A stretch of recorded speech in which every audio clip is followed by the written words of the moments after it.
Welcome back. And new data shows we may have passed the peak of the traditional cold and flu season, but the numbers also show some illnesses are hitting harder this year than they did when most of us were isolated during the pandemic. KOMO's Lee Stoll explains. As we march out of winter, the CDC is relaxing federal COVID recommendations, saying people who test positive but have mild symptoms no longer need to isolate for 5 days.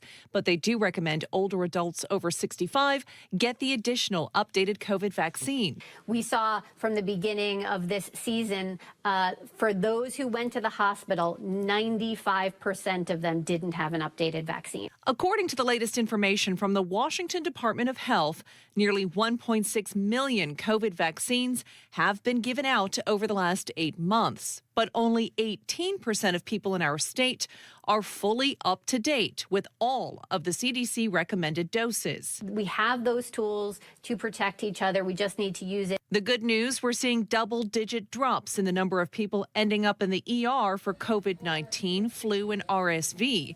The number of people hospitalized this season for COVID is lower than the last 2 years. Hospital stays for flu and RSV are higher. Remember, though, COVID isn't a strictly seasonal disease like flu is. Flu has a particular defined season over the winter. Now, COVID is worse during the winter, but we can still see COVID through these next months and into the summer. Which is why the CDC says it is not too late to update your vaccines. I'm Lee Stoll, KOMO News.